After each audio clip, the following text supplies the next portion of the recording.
Hi, this is DigitalFemme and welcome to my channel. So in this video, I am going to talk about Nespresso coffee. In a recent video, I had mentioned that I had bought a Nespresso coffee, the Inissia, and how much I really enjoyed the smell and the actual coffees. And I even mentioned that perhaps I would be taking the time to, I guess, review the different types of coffees. I believe they have 25 for the original Nespresso machine, which comes in these cute little capsules, which I'll show you in a bit. So if you're interested in Nespresso coffee or you are thinking about buying an Nespresso coffee, then continue watching. Hi, I'm glad you stayed. So I'm really excited to share with you about my new Nespresso machine. So I bought it on a Sunday and I've had it now for 5 days, but technically I've only had 3 Nespresso coffees, and I'll tell you why in a minute. So I had my first Nespresso coffee and it was the Voluto. It was the Voluto, which I will show you, and it was kind of good. When I mean kind of good, I was really used to having sweet coffee. Like, I like putting sugar in my coffee, and the sugar that I use, which isn't really sugar, it's a stevia type of sweetener. And I didn't do that for my first Nespresso taste. It was still good. It smelled good. It was smooth, but I didn't enjoy it as much as I would have liked. Now, with that said, I had another cup of coffee on a Monday, and I believe it was, what was it called? I think it was like the vanilla. It was a vanilla something. I'll check that later. I didn't put any stevia. And you know what? I didn't even think about the taste or that there was no sweetness because I had to jump on a meeting. So I just basically drank it, like not chugged it, but had it because it was part of a routine. You know, you drink coffee while you're at work. So on Monday, I ordered 50 capsules of 5 different varieties of their coffee. And I was so happy to receive them yesterday. So I did a little video on that. However, last night I was able to enjoy one of the decaf capsules. And I was like, you know what? Am I going to put sugar? Am I going to put stevia or not? So I didn't. And you know what? I really enjoyed it. It was I can't remember. It was so good. And I guess I'm starting to develop a taste of how you should really experience coffee, so they say, without any sweetener or anything. I don't know. I'm still on the fence on that. A lot of people that I've met who are true coffee lovers, they all say that in order to really appreciate the coffee, you really need to appreciate the beans. So you don't need any layers of cream or syrups or sugars. And to me, it was never that way. However, I feel like Nespresso is probably, bringing me on to that path. So this morning I decided to have a Inissia Lungo. So the Inissia Lungo is described as round and smooth, and on their website it has a roasting intensity of 4. Now, the rating that Nespresso gives their coffee capsules or their coffee types, supposedly they say is a rating of 1 to 12 in terms of roasting style and how hot the temperature is while roasting. However, I did find something that was rated a 13, and I believe it was called the Ispirazione Napoli. So I don't know, that must be really, really dark and bitter and major strong, which is not, I do not like that. Like I said, this Nespresso's Inissia Lungo is rated at an intensity of 4. And I'm just going to read off the website what they say about it. They say under roasting, they describe the roasting process, I guess. It says the split roasting reveals the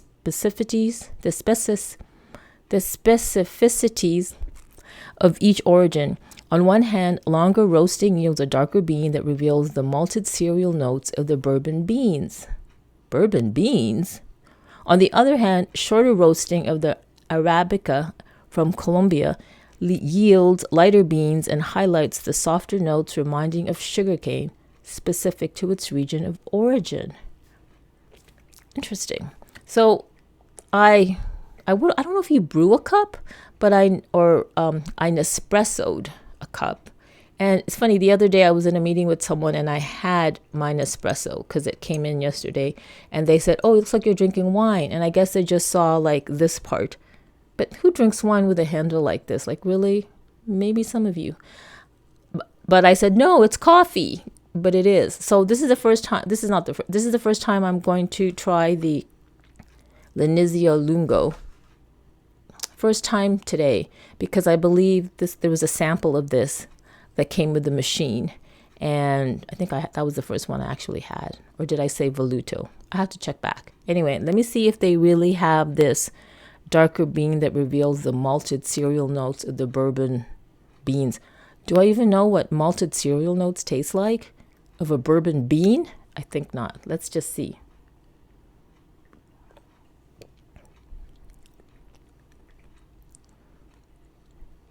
You know what? Okay, that was really funny.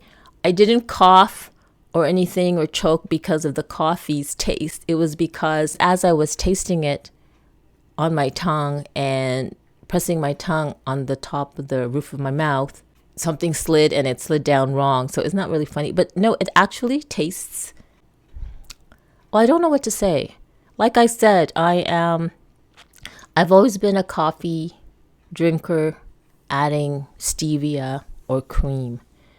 So this is like definitely a different journey for me in terms of just taking coffee as is. I'm going to have to think on that. It is not distasteful to me. It's quite okay. Would I add stevia? I don't know. Probably not for this, because I really do want to make the effort of appreciating the bean or the coffee as is.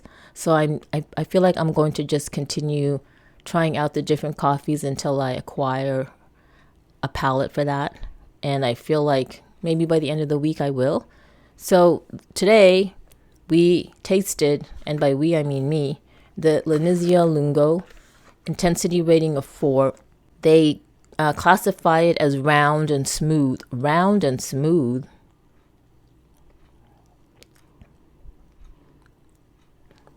Okay, round meaning when you taste it, the taste just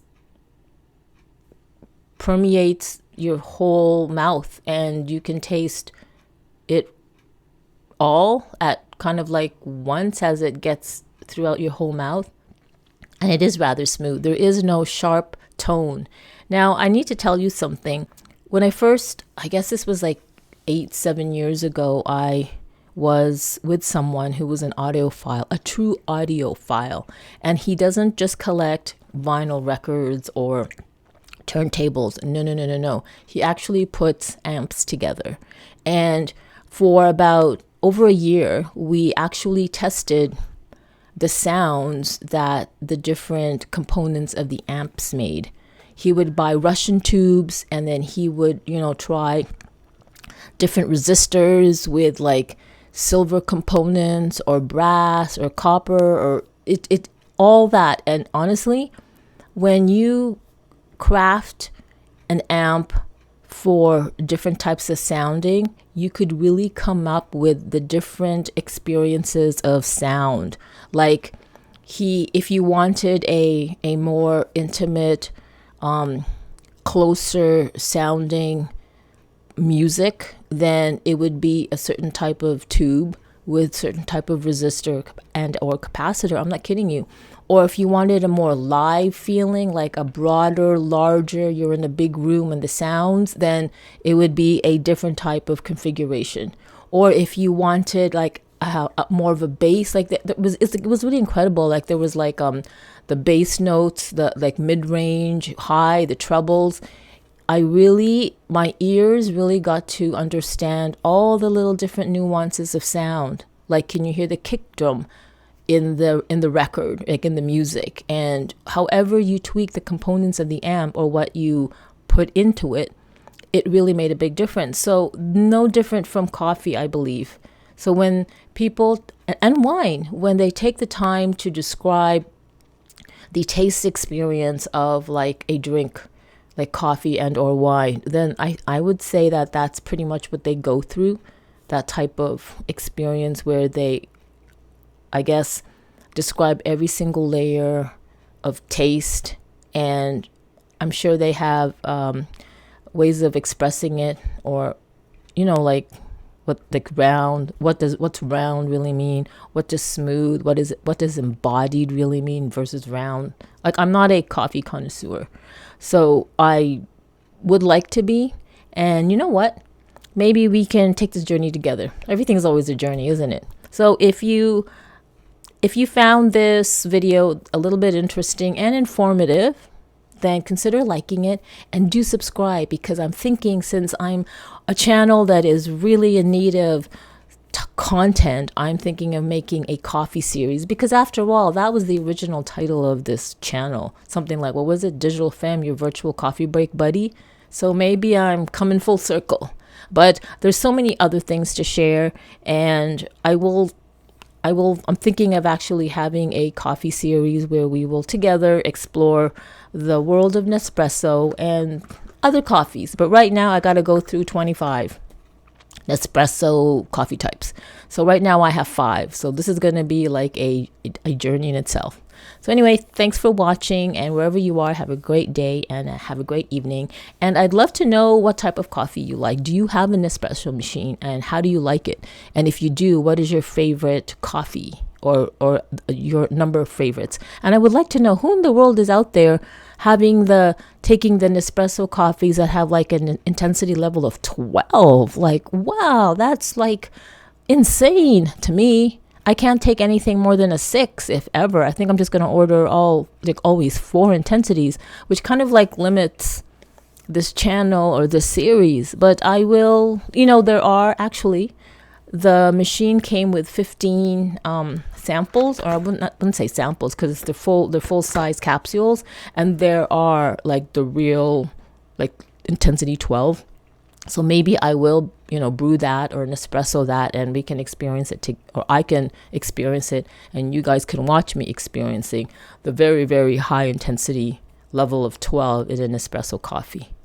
Although I saw 13. Anyway, thanks for watching, and don't forget to subscribe, and have a great day. Bye-bye.